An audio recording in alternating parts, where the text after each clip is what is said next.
میرے محترم بھائیوں، دوستوں، بزرگوں،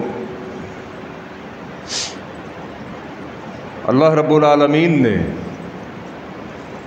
مجھے آپ کو جو زندگی دی ہے،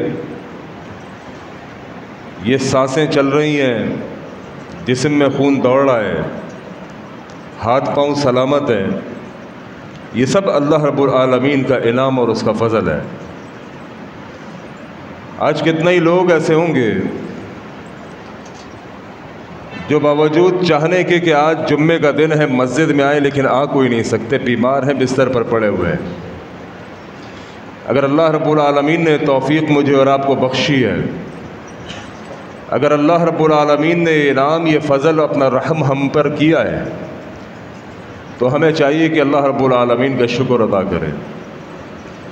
اور شکر یہ ہے کہ ہم اللہ رب العالمین کی بندگی کریں، شکر یہ ہے کہ ہم اللہ رب العالمین کی عبادت کریں۔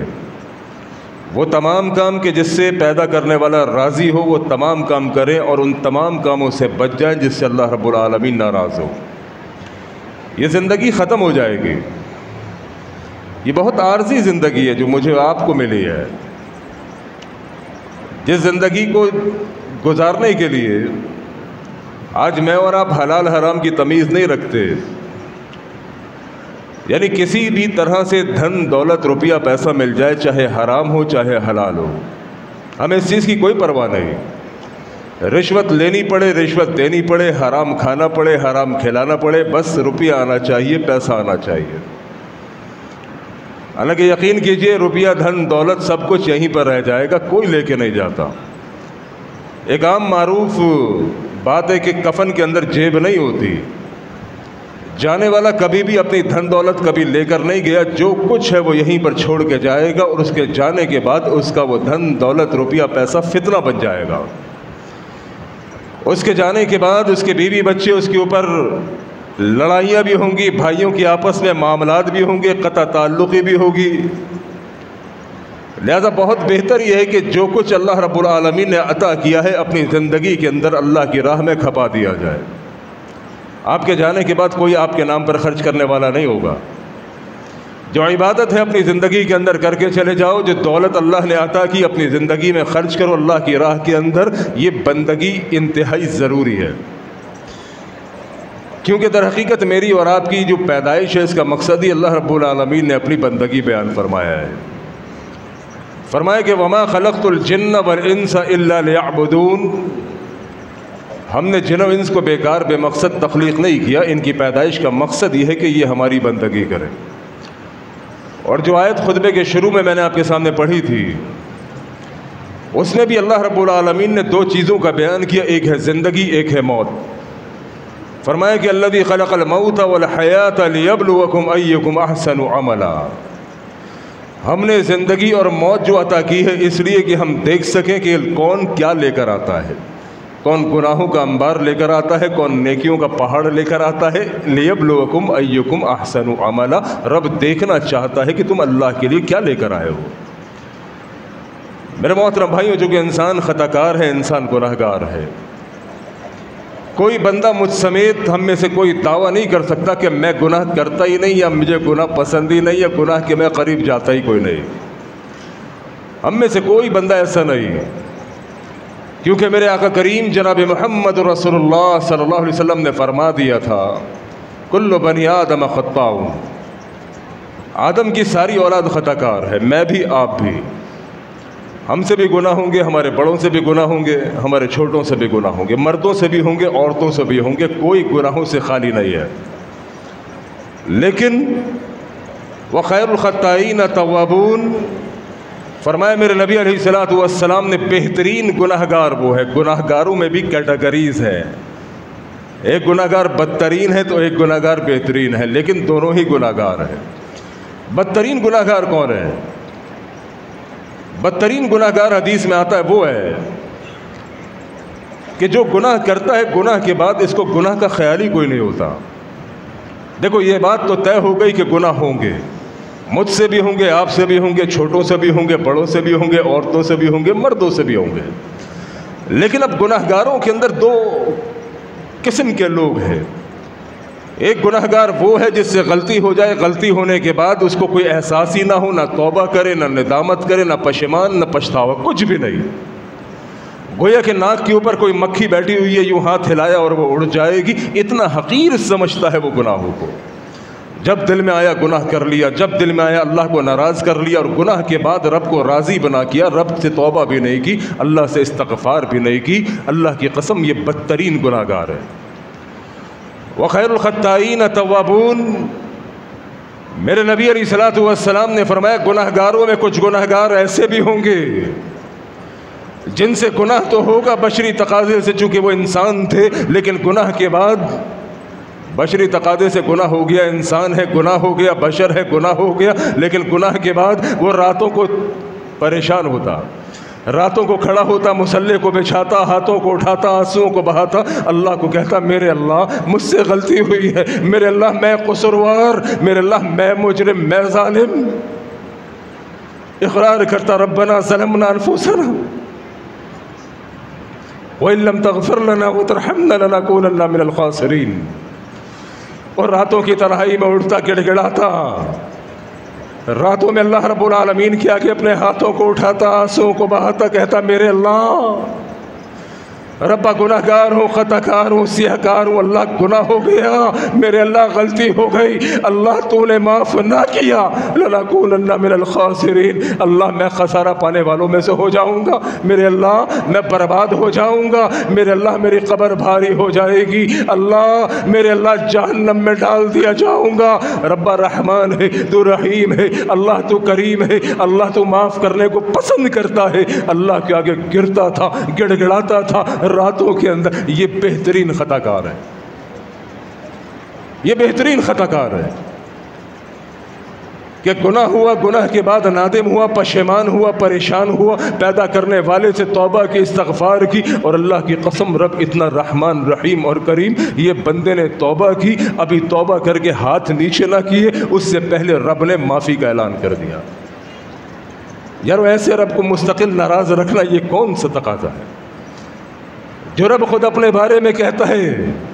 قل میرے حبیب کہہ دیجئے یا عبادی الذین اسرفوا علی انفسہم، میرے حبیب میرے گناہگار بندوں تک میرا پیغام پہنچا دیجئے. جو گناہوں کی دلدل میں دھسے ہوئے لوگ ہیں ان کو میرا پیغام پہنچا دیجئے. میرے حبیب ان لوگوں کو پیغام پہنچا دیجئے جو صبح گناہ، دن گناہ، شام گناہ، رات گناہ، جنہوں نے پوری زندگی صرف گناہ کیے، صرف گناہ کیے. قل کہہ دیجئے یا عبادی الذین اسرفوا علی انفسہم، میرے حبیب زانیوں سے بھی کہہ دیجئے، شرابیوں سے بھی کہہ دیجئے، جواریوں کو میرا پیغام پہنچا دیجئے، قاتلوں کو میرا پیغام پہنچا دیجئے. جس نے پوری زندگی کوئی نماز نہیں پڑھی اللہ کے نبی ان کو بھی پیغام پہنچا دیجئے. جنہوں نے پوری زندگی ماں باپ کی نافرمانی کی میرے حبیب ان کو بھی پیغام پہنچا دیجئے. لا تقنطوا من رحمت اللہ. پیغام کیا ہے؟ تمہارا رب اپنے نبی کے ذریعے مجھے آپ تک، ایک ایک گناہگار تک پیغام پہنچا رہا ہے کہ میرے بندے مایوس نہیں ہونا. اگر گناہ کر لیے ٹھیک ہے، گناہ کر لیے، انسان تھا، بشر تھا، غلطی سے تو اس سے گناہ ہو گئے، تو نے گناہ کر لیے، لیکن لا تقنطوا من رحمت اللہ، وہ میری رحمت سے مایوس کیوں ہوتے ہو؟ ان اللہ یغفر الذنوب جميعا. تیری ساری زندگی کے گناہوں کو فقط ایک تیری سچی توبہ سے معاف کر دوں گا. پوری زندگی گناہ کیے کوئی بات نہیں، آج احساس ہوا، آج پشیمانی ہوئی، پریشانی ہوئی، آج تو توبہ کر لے، میں پچھلے سارے ہی معاف کر دوں گا. یہ رحمان رحیم اور کریم رب ہے جو بندوں کی توبہ کے بعد بندوں کے گناہوں کو بالکل ہی معاف کر دیتا ہے. لیکن توبہ کی کچھ شرائط ہوا کرتی ہیں. ایک توبہ ہوتی ہے جو انسان اپنے آپ کو دھوکہ دے رہا ہوتا ہے. یہ تو نہیں کہوں گا کہ اللہ کو دھوکہ دے رہا ہوتا ہے، چونکہ اللہ کو کوئی دھوکہ نہیں دے سکتا. وہ رب وہ ہے جو دلوں میں اٹھنے والے خیالوں سے بھی واقف ہے. رب کو تم کیا دھوکہ دو گے؟ دھوکہ دراصل تم اپنے آپ کو دے رہے ہو. ایک گناہگار وہ ہے جو کہتا ہے کہ یار ابھی گناہ کر لوں گا پھر توبہ کر لوں گا، ابھی گناہ کر لیتا ہوں پھر توبہ کر لوں گا، اور پھر گناہ کر لوں گا پھر توبہ کر لوں گا، پھر گناہ کر لوں گا پھر توبہ کر لوں گا. رب تو رحمان. یہ وہ بے وقوف بندہ ہے جو اپنے آپ کو دھوکہ دے رہا ہے.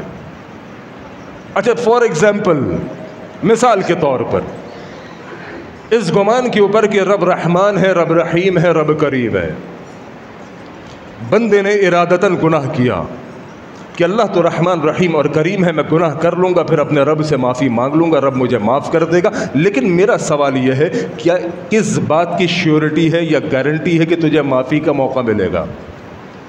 بات آ رہی ہے سمجھ میں کہ نہیں آ رہی؟ بندہ اس گمنڈ کے اندر، اس گمان کے اندر کہ میں گناہ کر لیتا ہوں، کوئی مسئلہ نہیں، پھر اللہ سے معافی مانگ لوں گا. اللہ کی قسم میں نے کہا یہ بے وقوف انسان ہے، چونکہ اس کو کس نے گارنٹی دی ہے کہ اس کو توبہ کی مہلت ملے گی؟ کیا آپ نے نہیں دیکھا کتنے ہی لوگ ایسے تھے کہ جو گناہ کے دوران دنیا سے چلے گئے؟ کتنے ہی لوگ ایسے تھے اللہ کی قسم جن کو توبہ کی مہلت ہی کوئی نہیں ملی. عام مرض ہے اس وقت ہارٹ اٹیک، عام مسئلہ ہے، کئی لوگوں کو ہو جاتا ہے. بندہ کس حال کے اندر ہے؟ موبائل ٹیلی فون کے اوپر کوئی گند والا دیکھ رہا ہے، کوئی فلم دیکھ رہا ہے، کوئی گانے دیکھ رہا ہے، کوئی شراب پی رہا ہے، کوئی زنا کر رہا ہے. کیا رب اس بات پر قادر نہیں کہ زنا کی حالت میں تیری روح کو قبض کر لے؟ رب تو بادشاہوں کا بادشاہ ہے، وہ تو جو چاہے کر سکتا ہے. کتنے ہی لوگ حالت زنا کے اندر نہیں مرے، کتنے ہی لوگ گناہ کی حالت میں نہیں مرے. وہ اللہ کی قسم رب ہے جس کے ہاتھ میں زندگی اور موت ہے. اگر وہ تجھے گناہ کی حالت میں تیری روح کو قبض کر لے، اللہ کو کیا جواب دو گے؟ وہ شیخ تھے، نام اس وقت ان کا میرا ذہن میں نہیں آ رہا، آپ شاید ان میں سے کئی لوگ جانتے ہوں گے کیونکہ وہ ویڈیو بڑی معروف ہوئی تھی، وہ کلپ بڑا معروف ہوا تھا. لاہور کے شیخ تھے، بہرحال نام ان کا ذہن سے اس وقت نکل چکا ہے. وہ ایک جلسے کے اندر قرآن سنا رہے تھے، جلسے کے اندر لوگوں کو قرآن سنا رہے تھے، درس دے رہے تھے. اللہ کی قسم قرآن کی آیت پڑھ رہے تھے. قرآن کی آیت پڑھتے ہوئے دوران جلسہ، دوران درس ہارٹ اٹیک آیا، روح قبض ہو گئی. میں کہتا ہوں اللہ ایسی موت عطا فرمائے کہ انسان سجدے کی حالت میں ہو، رب روح کو قبض کر لے. بندہ رب کا قرآن پڑھ رہا ہو، اللہ روح کو قبض کر لے. اللہ ایسی موت میرے آپ کے مقدر میں فرمائے. تو وہ شیخ جلسے کے اندر قرآن سنا رہے تھے، درس دے رہے تھے. اللہ رب العالمین نے قرآن سناتے ہوئے ان کی روح کو قبض کر لیا. وہ اللہ کی قسم ہے رب تو وہی ہے. شیخ عبد المتین، قاری عبد المتین رحمہ اللہ ان کا نام تھا.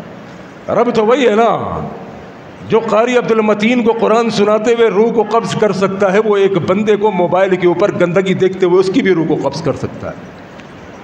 توبہ کی امید پر، معافی کی امید پر گناہ کرنے والوں ڈرو اس بات سے کہ اللہ رب العالمین گناہ کے وقت تیری روح کو قبض کر لے گا تو توبہ کی مہلت کہاں ملے گی؟ آج جو زندگی چل رہی ہے، سانسیں چل رہی ہیں، میری زبان بول رہی ہے، آپ کے کان سن رہے، یہ ہاتھ پاؤں کام کا، اللہ کی قسم یہ زندگی کی علامت ہے. اس کا فائدہ اٹھاؤ، اس کا فائدہ اٹھاؤ. وَلَا تَمُوتُنَّ إِلَّا وَأَنْتُمْ مُسْلِمُونَ. اور توبہ کر لو، انسان کے پتر بن جاؤ. اس سے پہلے کہ تمہاری روح کو قبض کر لیا جائے، تم گناہ کی حالت میں اللہ کے پاس چلے جاؤ، بغیر توبہ کے تم مر جاؤ. اس سے پہلے وَلَا تَمُوتُنَّ إِلَّا وَأَنْتُمْ مُسْلِمُونَ، قبل کہ تمہیں موت آئے تم اللہ سے توبہ کرو. چونکہ موت کا کچھ نہیں معلوم کہ کب آئے گی، کب آئے گی. نہ ٹھکانے کا معلوم، نہ وقت کا معلوم. أَيْنَمَا تَكُونُوا يُدْرِكُمُ الْمَوْتُ وَلَوْ كُنْتُمْ فِي بُرُوجٍ مُشَيَّدَةٍ. موت کے ٹھکانے کا نہیں معلوم، کچھ نہیں معلوم کہ یہاں خطبہ سنتے ہوئے تیری روح کو قبض کر لیا جائے، کچھ نہیں معلوم کہ خطبہ دیتے ہوئے میری روح کو قبض کر لیا جائے. یہ سوچنا کہ کل توبہ کروں گا، یہ گناہ کر لوں اس کے بعد کروں گا، وہ 2 دن بعد پھر نماز پڑھوں گا، اگلے جمعے سے پڑھوں گا. وہ نہیں میرے محترم بھائیوں، تیری زندگی کا تو معلوم ہی کچھ نہیں. زندگی کا جب معلوم کچھ نہیں، میں کہا کرتا ہوں کہ زندگی کے اندر سب سے بڑی بے وفا یہ زندگی ہے. اس زندگی کے اندر سب سے بڑی بے وفائی زندگی ہے جو کبھی بھی کسی بھی موڑ کے اوپر بے وفائی کر جائے گی. اور یاروں جب زندگی کا کچھ نہیں معلوم تو کل پرسوں نہیں، آج توبہ کرو، ابھی توبہ کرو. اور توبہ کے بعد اپنی توبہ کے اوپر ثابت قدم رہو، کیونکہ توبہ کا جو معنی مفہوم ہے وہ یہی ہے. توبہ کی شرائط کے اندر پہلی شرط یہ ہے کہ انسان اپنے گناہوں پر نادم ہو. آج تک جو کچھ گناہ کیے اس کے اوپر پچھتاوا ہو، ندامت ہو، پشیمانی ہو، پریشانی ہو، شرمندگی ہو. نمبر 1 پشیمانی، پریشانی، شرمندگی گناہوں کے اوپر کہ آج تک جتنے گناہ کیے اس پر ندامت ہونی چاہیے کہ یار میں مسلمان، میں عبداللہ عبد الرحمن، میں اللہ کا بندہ، میں محمد رسول اللہ کا امتی. مجھے تو گناہ نہیں کرنا چاہیے تھا لیکن میں نے گناہ کیا، اس پر پشیمانی، پریشانی۔ دوسری چیز، اس گناہ کو فوری طور پر چھوڑ دے، فوری طور پر۔ یہ نہیں سوچے کہ کل سے چھوڑوں گا، پرسوں سے چھوڑوں گا، چونکہ کل کبھی آتی نہیں، کل کبھی نہیں آتی۔ کل پھر کہے گا کہ کل سے چھوڑوں گا، کل پھر کہے گا کل سے کل کبھی نہیں آئے گی۔ اپنے گناہوں کو یاد کرو، اپنے گناہوں کو یاد کرو۔ اسی مجلس میں بیٹھے ہوئے اپنے گناہوں کو یاد کرو، ان گناہوں کو یاد کر کے رب سے پشیمان ہو، پریشان ہو، وہ شرمندہ ہو، نادم ہو۔ دوسرا کام، اسی وقت اپنے گناہ کو چھوڑنے کا ارادہ کرو۔ تیسرا کام، آئندہ نہ گناہ کرنے کا اللہ سے وعدہ کرو، آئندہ نہ گناہ کرنے کا اللہ سے وعدہ کرو۔ یہ جب تین کام انسان کرتا ہے تو پھر اس بندے کی توبہ کو اللہ قبول کرتا ہے۔ ایسا نہیں ہو سکتا کہ بس آپ رسمی طور پر توبہ توبہ توبہ توبہ، یہ کوئی توبہ نہیں ہے، یہ انسان اپنے آپ کو دھوکہ دے رہا ہے۔ توبہ کا معنی یہ ہے، توبہ کا مفہوم یہ ہے کہ انسان دوبارہ گناہوں کے قریب نہ جائے، گناہوں کی نفرت اس کے دل کے اندر بیٹھ جائے، یہ ہے توبہ۔ دیکھو گناہ سب سے ہوا ہے، ایسا کوئی نہیں کہ گناہ گار ہم میں سے کوئی بہت ہی بڑا پاک انسان ہو، کوئی عابد ہو، کوئی زاہد ہو، کوئی مولوی ہو، کوئی مجاہد ہو، کوئی مفتی ہو۔ اللہ کی قسم، کل بنی آدم خطاؤن، سب گناہ گار ہیں۔ لیکن یار گناہ کے بعد کم از کم پشیمان تو ہو، پریشان تو ہو، رب سے توبہ تو کرو۔ صحابہ کے بارے میں آتا ہے، صحابہ اکرام میرے نبی علیہ الصلوۃ والسلام کے، اللہ اکبر، گناہ ان سے بھی ہوئے، غلطیاں ان سے بھی ہوئیں، جو کہ بشر تھے۔ واحد ہستی اللہ کی قسم میرے نبی علیہ الصلوۃ والسلام، جن کو اللہ رب العالمین نے گناہوں سے دور رکھا ہوا تھا، نبی کو غلطیوں سے دور رکھا ہوا تھا، وہ بھی نبی کے بارے میں رب کا قرآن سورہ نجم بیان کرتا ہے نا، وَمَا يَنطِقُ عَنِ الْهَوَىٰ إِنْ هُوَ إِلَّا وَحْيٌ يُوحَىٰ۔ نبی سے غلطی اس لیے نہیں ہوتی تھی کہ نبی وحی کے تابعدار تھے۔ اللہ رب العالمین جبرائیل کو بھیج دیتے، نبی کو مسئلہ بتا دیتے۔ لیکن نبی علیہ الصلوۃ والسلام کے علاوہ کوئی بھی ہو، کوئی شخص بھی گناہوں سے مکمل پاک نہیں ہے۔ دیکھیے حدیث میں آتا ہے کہ جو ہنا قبیلے کی ایک خاتون تھی، اس سے گناہ ہوا، اور گناہ بھی معمولی نہیں، زنا ہوا۔ لیکن غلطی کے بعد، زنا کے بعد اس کو احساس ہوا کہ مجھ سے کیا گناہ ہو گیا۔ گناہ کے بعد اللہ کے نبی علیہ الصلوۃ والسلام کے پاس پہنچی، کہا آقا غلطی ہو گئی، گناہ ہو گیا۔ وہ کہا کیا گناہ ہو گیا؟ کہا اللہ کے نبی زنا ہو گیا اور پیٹ سے ہوں، حاملہ ہوں، مجھ پر حد نافذ کیجئے، مجھ کو سزا دیجئے۔ یعنی اب سوچئے یہ نبی کے صحابہ کیا لوگ تھے۔ ہم میں سے اگر کسی سے کوئی غلطی ہو جائے، کوئی گناہ ہو جائے تو اپنے گناہ کو چھپائیں گے، اور خصوصی طور پہ حاکم وقت کے آگے تو کبھی اپنے گناہ کو پیش نہیں کریں گے، کیونکہ ہمیں معلوم ہے کہ سزا ہو جائے گی۔ ایک قاتل قتل کرنے کے بعد چھپتا ہے، کبھی بھی ایس ایچ او تھانے دار کے آگے جا کے اقرار نہیں کرے گا کہ بھائی میں نے فلاں بندے کو قتل کیا، مجھے گرفتار کر لو، ایسی کوئی کچھ، چھپے گا، بھاگے گا۔ لیکن یہ میرے نبی علیہ الصلوۃ والسلام کا جو اسلامی معاشرہ تھا، اور میرے نبی علیہ الصلوۃ والسلام نے جو اپنے صحابہ کی تربیت کی ہوئی تھی، ان سب کے باوجود چونکہ کل بنی آدم خطاؤن، آدم کی ساری اولاد خطا کار ہے، وخیر الخطائین التوابون، بہترین خطا کار وہ ہے گناہ کے بعد توبہ کر لے۔ اچھا اب یہ عورت چاہتی تو گناہ کے بعد توبہ بھی کر سکتی تھی، لیکن حدیث میں آتا ہے کہ اللہ کے نبی کے پاس پہنچی کہ اللہ کے نبی مجھ سے گناہ ہوا ہے، مجھے سنسار کیجئے، مجھے سزا دیجئے۔ نبی علیہ الصلوۃ والسلام نے مہلت مانگی کہ نہیں ابھی نہیں کر سکتے، اس وقت تک کی مہلت ہے جب تک یہ تیرا بچہ پیدا نہ ہو جائے۔ اور اللہ کے نبی علیہ الصلوۃ والسلام نے اس عورت کے سرپرست کو بلایا، اس کے نگران کو بلایا، اور کہا کہ اس کا خیال رکھو، اس کے ساتھ اچھا سلوک کرو اس وقت تک جب تک یہ بچے کو جنم نہیں دے دیتی۔ اب آپ یہ دیکھیے، مجرم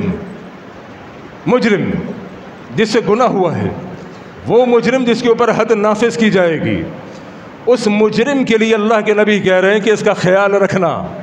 اللہ اکبر، معلوم چلا کہ گناہ گاروں سے نفرت نہیں کی جاتی، مجرموں سے، گناہ گاروں سے نفرت نہیں کی جاتی۔ وہ جو گناہ ہے نا، گناہ دراصل گناہ سے نفرت کی جاتی ہے۔ ہمارے یہاں معاملہ دوسرا ہے، ہم گناہ گاروں سے نفرت کرتے ہیں۔ یار گناہ گاروں سے نفرت نہیں کرنی، گناہ گار کو قریب کرنا ہے، پیار دینا ہے، محبت دینی ہے۔ اگر دوسروں کے اندر گناہ ہے تو میرے اندر کم ہے؟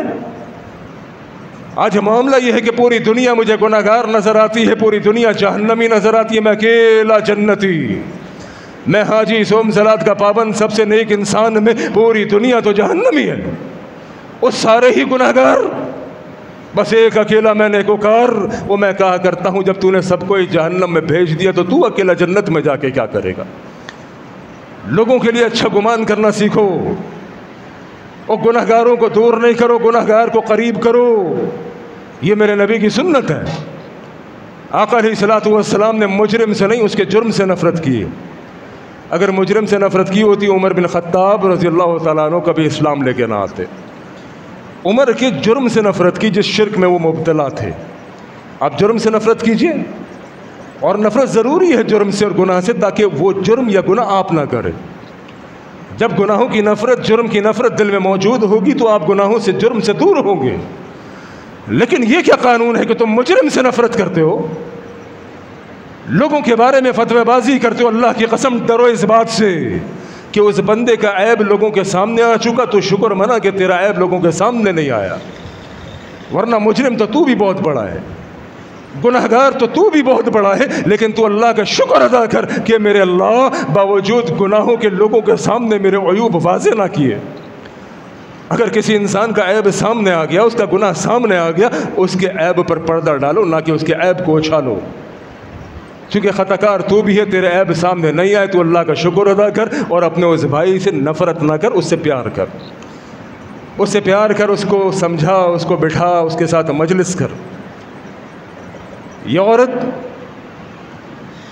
جب اس کا بچہ پیدا ہو گیا، پھر اللہ کے نبی علیہ الصلوۃ والسلام کے پاس لائی نہیں گئی، خود آ گئی۔ کہا اللہ کے نبی صلی اللہ علیہ وسلم بچہ پیدا ہو چکا ہے۔ آقا علیہ الصلوۃ والسلام نے فرمایا کہ لے جاؤ اور حد کو جاری کرو، اس کو سنسار کر دیا گیا۔ اللہ کے نبی علیہ الصلوۃ والسلام نے اس کے لیے مغفرت کی دعا کی، صحابہ حیران ہوئے، اللہ کے نبی زانیہ عورت کے لیے آپ دعا کرتے ہیں؟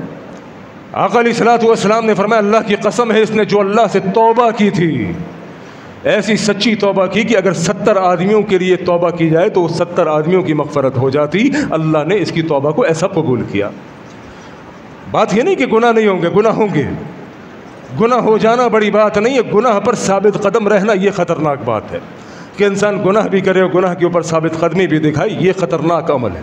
دیکھیے ماعز بن مالک رضی اللہ تعالیٰ عنہ نبی علیہ الصلوۃ والسلام کے صحابی ہیں، ان سے بھی زنا ہوا۔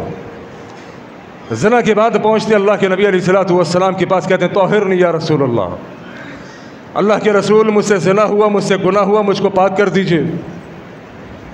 نبی علیہ الصلوۃ والسلام نے شفقت کا معاملہ فرمایا، کہا ماعز واپس لوٹ جا اور اللہ سے توبہ کر، واپس لوٹ جا، اللہ سے توبہ کر۔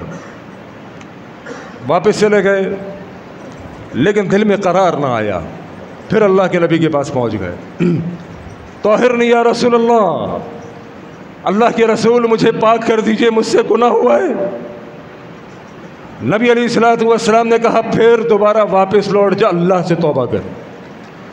تیسری بار پھر اللہ کے نبی کے پاس، اللہ کے نبی مجھے پاک کر دیجئے، میرے گناہوں کی سزا دے دیجئے۔ اللہ کی قسم سوچو تو ذرا کتنا تڑپتا ہوگا، کتنا سسکتا ہوگا۔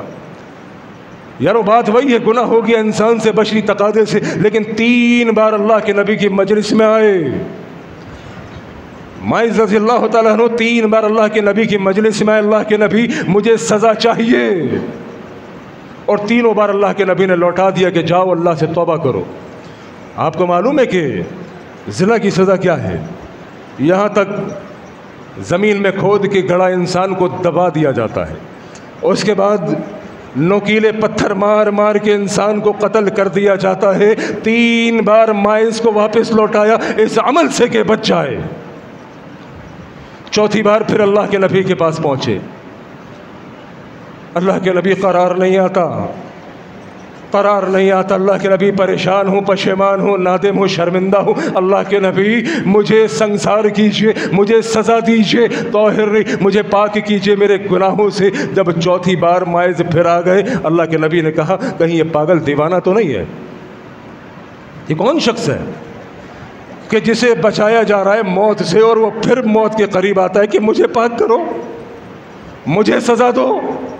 مجھ سے غلطی ہوئی ہے، اللہ کی قسم یہ وہ لوگ ہیں جو اللہ کے نبی کے تربیت یافتہ تھے۔ کہا یہ پاگل دیوانہ تو نہیں؟ صحابہ نے کہا نہیں، اللہ کے نبی ہوش مند ہے، عقل مند ہے، پاگل دیوانہ نہیں ہے۔ کہا اس کا منہ سونگھ ہو گئی، اس نے شراب تو نہیں پی ہوئی کہ بہکا ہوا ہو؟ منہ سونگھا گیا۔ کہا اللہ کے نبی مائز نے شراب نہیں پی، ہوش میں۔ کہا ٹھیک ہے، پھر اسے لے جاؤ اور اس کو سنسار کرو۔ صحابہ کرام مائز رضی اللہ تعالیٰ عنہ کو لے کر گئے، پتھر مارے حتیٰ کہ مائز رضی اللہ تعالیٰ عنہ کا انتقال ہو گیا، موت واقع ہو گئی۔ اب صحابہ کرام دفنا کے کفنا کے واپس آ رہے ہیں۔ واپسی میں قبرستان سے اب دو قبیلے بن گئے، دو گروہ بن گئے۔ اس میں سے ایک گروہ کہنے لگا کہ مائز کو اللہ کے نبی نے کتنا سمجھایا، مائز کو اللہ کے نبی نے کتنا بچانا چاہا کہ نہیں مائز تجھ سے زنا نہیں ہوا ہوگا، واپس لوٹ جا۔ پھر آ گیا، پھر واپس بھیجا، پھر آخر کار انجام کیا ہوا؟ یعنی برا انجام سمجھ رہے تھے، کہنے لگے آخر کار انجام کیا ہوا کہ سنسار کر دیا گیا۔ میرے آقا علیہ الصلوۃ والسلام نے کہا اللہ کی قسم یہ تو نے بڑی بری بات کہی، یہ تو نے بڑی بری بات کہی میرے مائز کے بارے میں۔ آقا کریم صلی اللہ علیہ وسلم نے فرمایا اللہ کی قسم مائز نے ایسی توبہ کی کہ میں نے خود دیکھا ہے کہ آسمان سے جنت کی حوریں آئی ہیں اور مائز کے منہ میں جنت کے پھل اور میووں کو نچوڑ رہی ہیں۔ گناہ کر کے میرے محترم بھائیو سیدھا جنت کے اندر، چونکہ گناہ پر ثابت قدم نہیں رہا، گناہ کے بعد نفس ملامت کرتا رہا، پریشان ہوتے رہے، بار بار اللہ کے نبی کے پاس جاتے رہے، اللہ کے نبی مجھے پاک کیجئے، مجھے سزا دیجئے تاکہ کل رحمان کے پاس پہنچو، رب کے پاس پہنچو، گناہوں سے پاک ہو، رب مجھے وہاں سزا نہ دے۔ یارو یہ خوف ہمارے دلوں میں جب آئے گا، اپنے گناہ پہاڑ کی طرح لگنا شروع ہو جائیں گے۔ اللہ کی قسم ہے وہی دن تبدیلی کا ہوگا، وہی سفر جنتوں کا ہوگا، وگرنہ جب تک اپنے آپ کو نیک سب کو گناہگار سمجھتے رہو گے کبھی بھی فلاح نہیں پا سکتے۔ اپنے آپ کو قصوروار سمجھو اور گناہگار سمجھنا ہے، اپنے آپ کو سمجھو ملزم سمجھنا ہے، اپنے آپ کو سمجھو سیاکار سمجھنا ہے، اپنے آپ کو سمجھو اپنے گریبان میں جھانکو، سب کو چھوڑ دو، ان کے حال کے اوپر نصیحت کرنا تمہارا کام ہے، اس سے زیادہ فتوی بازی نہیں۔ فتوی بازی کر کے لوگوں کو کافر مشرک جہنم میں بھیج، اور یہ تیرا کام ہے ہی کوئی نہیں۔ اپنی فکر کرو، قوا انفسکم واہلیکم نارا، اپنے آپ کو جہنم سے بچاؤ، اپنے بیوی بچوں کو بچاؤ، یہ اللہ نے ڈیوٹی سپرد کی ہے، فتوی بازی نہیں۔ غامدیہ عورت یہ اللہ کے نبی کے پاس آئی، آ کر کہنے لگی اللہ کے نبی صلی اللہ علیہ وسلم مجھے سزا چاہیے، مجھے سنسار کیجئے۔ کہا کیا ہوا، کیوں سزا چاہتی ہو؟ کہا اللہ کے نبی مجھ سے زنا ہوا ہے اور میرے پیٹ میں بچہ ہے۔ نبی علیہ الصلوۃ والسلام نے کہا چلو ٹھیک ہے تم لوٹ جاؤ اور اپنے رب سے توبہ کر لو۔ کہنے لگی آپ مجھے بالکل اسی طرح سے واپس کر رہے ہیں جس طرح آپ نے مائز کو واپس کیا تھا۔ آقا علیہ الصلوۃ والسلام نے کہا کہ تو مائز کو کیسے جانتی ہے؟ کہنے لگی میں اسی سے حاملہ ہوں، یہ میرے پیٹ میں بچہ اسی سے ہے، مجھے سزا چاہیے، مجھے سنسار کیجیے۔ نبی علیہ الصلوۃ والسلام نے کہا اچھا ٹھہر جاؤ اس وقت تک، یہاں تک کہ بچہ پیدا ہو جائے، اس وقت تک صبر کرو۔ وہ عورت واپس چلی گئی۔ واپس جانے کے بعد جب بچہ پیدا ہو گیا پھر اللہ کے نبی کے پاس پہنچی، اللہ اکبر، کہا اللہ کے نبی اب تو یہ بچہ پیدا ہو گیا، اب میرے گناہوں کی سزا مجھے دے دیجئے تاکہ دنیا کے اندر ہی میں گناہوں سے پاک ہو کے اپنے رب کے پاس چلی جاؤں۔ نبی علیہ الصلوۃ والسلام نے کہا نہیں، ابھی اس بچے کو تیری ضرورت ہے، ابھی اس بچے کو تیرے دودھ کی ضرورت ہے، اس کو دودھ پلا اس وقت تک جب تک کہ یہ روٹی کھانا نہ شروع کر دے، جب روٹی کھانا شروع کر دے پھر میرے پاس آ۔ اب وہ عورت واپس گئی۔ واپس جانے کے بعد کچھ ہی عرصے کے اندر اس عورت نے اس بچے کو دودھ چھڑایا اور روٹی کا عادی بنایا، وقت سے پہلے روٹی کا عادی بنا کے اس کے ہاتھ میں روٹی کا ٹکڑا پکڑا کے اللہ کے نبی کے پاس پہنچ۔ کہا اللہ کے نبی اب یہ روٹی کھانے کے قابل ہو گیا ہے، اب مجھے سزا دیجئے، میرے گناہوں سے مجھے پاک کیجئے۔ اور یارو ان کی فکر دیکھو، اللہ کی قسم اگر میں بات کروں کہ 9 مہینے تو حمل کا تھا، اس کے بعد 2 سال دودھ چھڑائی ہوتی ہے، چلو 1 سال مان لو کہ اس نے جلدی دودھ چھڑا دیا ہوگا، تب بھی تقریباً 2 سال کا عرصہ، 2 سال میں تو اس نے رب کو راضی کر لیا ہوگا۔ 2 سال میں یہ عورت رب کے آگے گڑگڑائی ہوگی، پچھتائی ہوگی، اپنے گناہ کو یاد کر کے رب سے معافی مانگی ہوگی۔ اور اللہ کی قسم ہے رب نے تو کب کا معاف کر دیا ہوگا، لیکن دل پہ ایسا بوجھ تھا جو جاتا ہی کوئی نہیں۔ حدیث میں آتا ہے نا کہ مومن آدمی جب اس سے کبھی غلطی سے گناہ ہو جائے، چونکہ میں نے کہا کہ یہ قانون تو اٹل ہے کہ انسان سے گناہ ہوگا، بشری تقاضے سے گناہ ہوگا، لیکن مومن آدمی کی پہچان یہ ہے کہ جب اس سے گناہ ہو جائے، اللہ کے نبی فرماتے ہیں اس کو ایسا محسوس ہوتا ہے گویا یہ پہاڑ اس کے سر کے اوپر گر جائے گا۔ یہ کسی پہاڑ کے نیچے بیٹھا ہوا ہے اور یہ پہاڑ اس کے سر کے اوپر گر جائے گا۔ یہ علامت کس کی ہے؟ مومن آدمی کی۔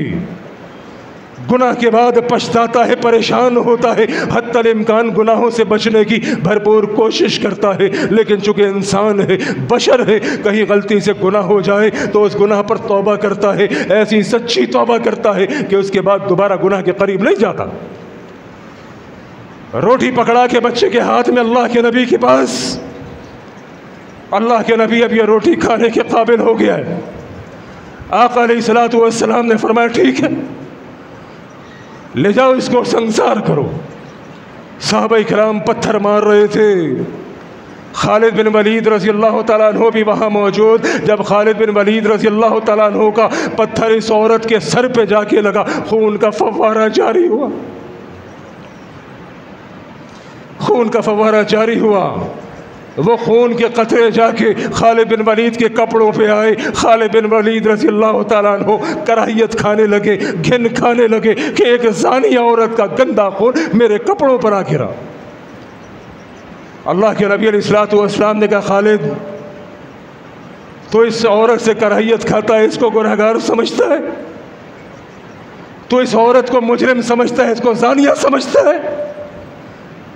میرے نبی نے فرمایا اللہ کی قسم خالد، اس عورت نے اپنے رب کے حضور اتنی سچی توبہ کی ہے کہ اگر اس کی توبہ کو پورے قبیلے پہ تقسیم کر دیا جائے تو پھر اس میں جتنے ٹیکس چور، ٹیکس لینے والے ڈاکو گنڈے، اللہ ان کی مغفرت فرما دے گا۔ ایسی سچی توبہ کی کہ جتنے ٹیکس لینے والے اللہ رب العالمین ان کی مغفرت فرما دے۔ جو بالکل فرعونیت کے اوپر قائم لوگ، اللہ ان کی بھی مغفرت فرما دیتا اگر یہ ان کے لیے بھی توبہ کر لیتے۔ لوگوں کو ہم گناہگار سمجھتے ہیں، مجرم سمجھتے ہیں، حالانکہ کیا معلوم کہ اس گناہگار کا مقام اللہ کے آگے کیا ہو۔ پوری رات تہجد پڑھنے والا، روزہ رکھنے والا، نماز پڑھنے والا، وہ اللہ کی قسم کچھ نہیں معلوم کہ اس کے ساتھ کیا معاملہ ہو، اور وہ بندہ گناہگار سیاکار اپنے گناہوں پر توبہ کر کے رب کے حضور جا چکا، کچھ نہیں معلوم کہ اس کا مقام اس بندے سے زیادہ بلند ہو۔ لہذا ایک چیز کہ گناہوں پر ثابت قدم نہیں رہنا، گناہوں پر توبہ کرنی ہے۔ گناہ ہو جائے اللہ سے توبہ کرو، اور توبہ کی 3 میں نے آپ کو بتائی کہ نمبر 1 گناہ پر نادم ہونا ہے، پریشان ہونا ہے۔ نمبر 2 آئندہ نہ گناہ کرنے کا وعدہ کرنا ہے۔ نمبر 3 اس گناہ کو فوری طور پر چھوڑ دینا ہے، اللہ رب العالمین آپ کی توبہ کو قبول کر لے گا۔ رب تو کہتا ہے توبوا الی اللہ توبۃ نصوحا، بندہ مومن سچی توبہ کرو، پکی توبہ کرو تو اللہ کریم ہم سب کی توبہ کو اپنی بارگاہ میں قبول فرمائے۔ آج تک جتنے گناہ کیے، ہم اللہ کریم سے وعدہ کرتے ہیں کہ انشاءاللہ آج کے بعد اب ان گناہوں کے قریب نہیں جائیں گے۔ انشاءاللہ آج کے بعد ہم گناہ نہ کرنے کا اللہ سے وعدہ کرتے ہیں۔ انشاءاللہ میں آواز ہی کوئی نہیں آئی۔ انشاءاللہ بھائی اللہ سے وعدہ کرو، ارادہ کرو، اسی مجلس کے اندر اپنے گناہوں کو بخشوا کے اپنے گھروں کو جاؤ، اللہ کریم ہماری توبہ کو اپنی بارگاہ میں قبول فرمائے۔ وآخر دعوانا الحمدللہ رب العالمین۔